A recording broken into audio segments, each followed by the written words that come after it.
Most startups don't grow. They manufacture the appearance of growth. Vanity metrics, press cycles, funding rounds framed as traction, revenue that looks big until you ask what's actually retained. It's not fraud, it's theater. Because in this market, attention isn't a byproduct, it's the product. If you can control attention, you can shape perception. And if you can shape perception, you can raise, hire, and expand. Long before you've earned it. Here's the uncomfortable part. The system rewards this. Investors chase momentum. Users trust popularity. Founders learn quickly. Narrative scales faster than reality. So they optimize for narrative, not retention, not durability, not truth, and for a while it works, until it doesn't. Because eventually, reality collects its debt. Churn shows up, margins collapse, growth stalls the moment you stop feeding the story, and what looked like a company turns out to be a campaign. So don't just ask, who's growing? Ask, if the story stopped today, what would actually remain? In the startup world, success isn't just about building the best product. It's also about building the best perception. Perception has become the most valuable currency. It's what makes or breaks a company. But here's the catch. It's not just about having a great product, it's about making sure the world believes you have one. Startups don't just compete in markets, they compete for attention. In today's world, attention is the real asset. With enough attention, you can secure investment, attract talent, and capture the media's eye. Without it, you're just another company in the crowd. So, how do you stand out? You build a story, a narrative. This narrative isn't just about what's happening in your company. It's about how you make people believe it's happening. Entrepreneurs learn that managing this perception, this performance layer, is just as important as building their product. And the more attention you can grab, the more opportunity you can create. But here's the problem. You're not just building a product anymore. You're building a performance. A performance designed to get noticed, designed to get liked, designed to look like success, even if the reality is a little messier. Let's break it down. The media game. How do entrepreneurs use media to craft an image of success? Media loves a good story. So how does an entrepreneur control the story? They feed it to the right journalists, create viral content, and use personal branding to shape their narrative. But is that the full truth? Not necessarily. How many times have we seen founders post about how hard they're working, how much they're growing, yet we never hear about the sleepless nights, the failures, the pivots, or the risks they're really taking? We only see the product launch parties and funding announcements. But is that the reality? Is that what it takes to succeed? The personal brand. Founders today are brands in themselves. It's not enough to just have a successful startup. Now you have to be a successful founder, someone with influence. But influence is a double-edged sword. The more you push your personal brand, the more you have to keep performing. And if the narrative doesn't match the reality, you risk losing it all.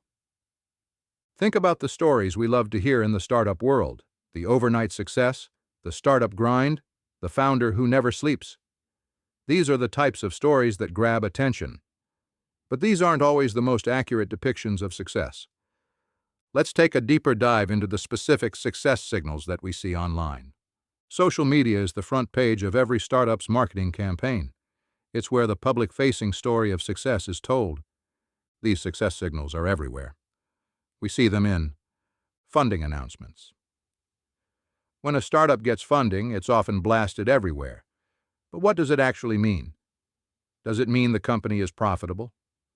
Not necessarily. It might just mean they've convinced investors to give them a shot.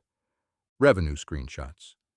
Founders love to show off their revenue charts, but do they also show their burn rate? What about the months they were in the red? Growth charts. Growth is sexy. It's a signal that a company is on the right track, but growth can be misleading. Growth without a solid business model doesn't lead to success. It leads to burnout. Motivational posts. Never give up. Keep pushing. These posts are designed to inspire, but also to create a feeling of momentum. The problem is, these posts don't show you what's happening behind the scenes. They don't show the real struggles, the sacrifices, and the moments where everything felt like it was falling apart. The crisis moments we don't see. Every startup has its crisis moments, those moments where things get tough. But do we ever see those moments online? Rarely. What we don't see are the unpaid bills, the team layoffs, the product reboots, and the founders asking themselves if they're going to make payroll next week. We don't see the team in the trenches, fighting for survival. Why? Because that's not the story that attracts attention. That's not the narrative that gets investors excited.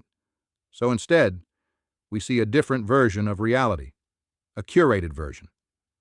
Now, here's the important part. Momentum versus sustainability. Momentum is not the same as sustainability. Momentum can be manufactured, manipulated, and controlled. Sustainability? That's a whole different ballgame. You can't fake sustainability, but you can fake momentum. This is why we see so many startups seem to be winning in the short term, only to fold later. The online signals give you the illusion of stability. They make you think everything's fine. But when the momentum stops, the cracks start to show. So why would entrepreneurs manipulate the narrative in this way? Why do they feed the perception game? The answer lies in the system itself. The system rewards visibility.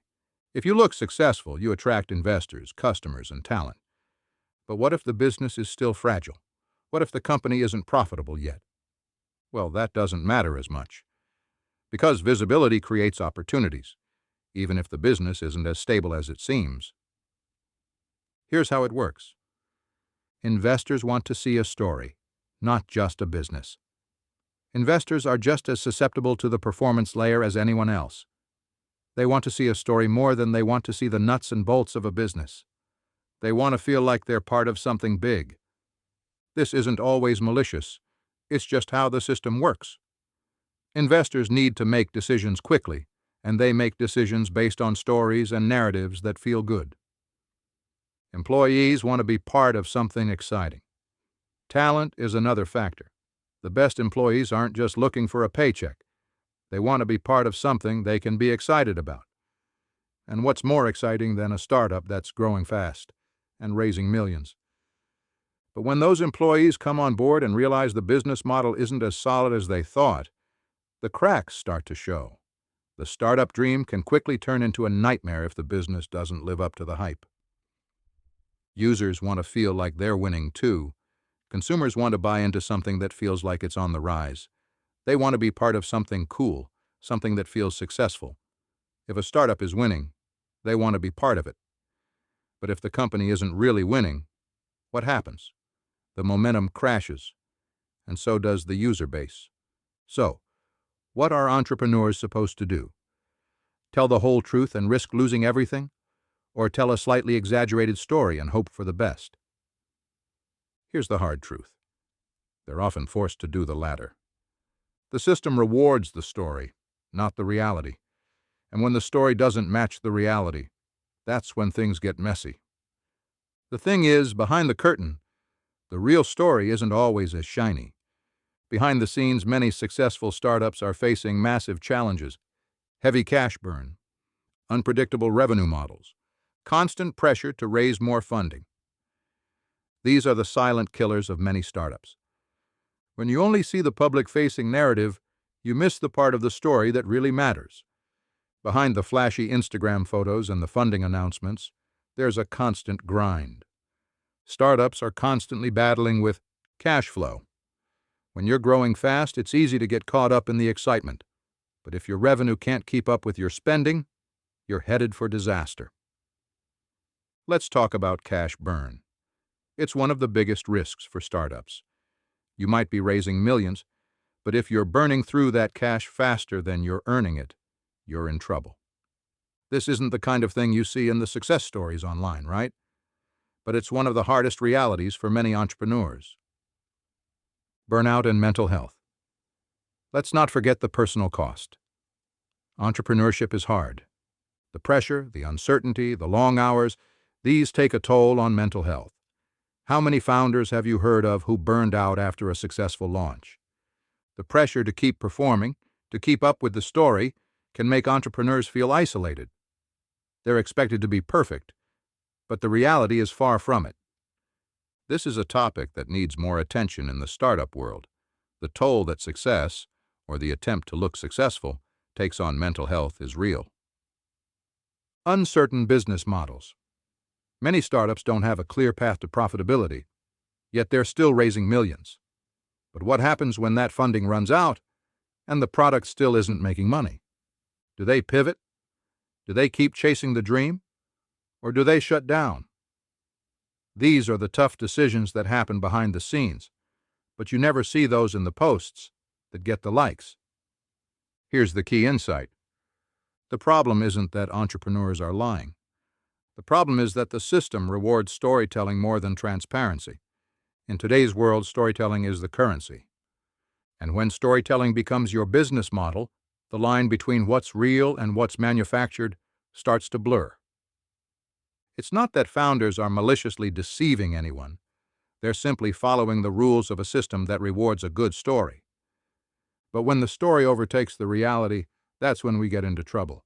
Next time you see a startup winning online, ask yourself, what part of the story am I not seeing?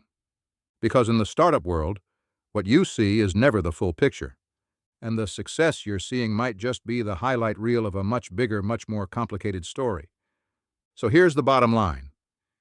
Next time you come across a startup that looks like it's winning, don't just assume it's the full picture. Ask yourself, what part of the story am I missing? What's not being shown? What's happening behind the scenes that could change how I view this success? Because in the world of startups, what you see is almost never the complete truth. It's a performance, a carefully crafted narrative. And while that narrative might be exciting and inspiring, it's also often incomplete. So whether you're an investor, a customer, or an aspiring founder, remember, the real story behind the story is often far more complex. Success isn't just about momentum or funding rounds. It's about survival, growth, and adapting to a world that doesn't always reward transparency. The next time you scroll past a success story, think twice. Ask the questions that no one else is asking.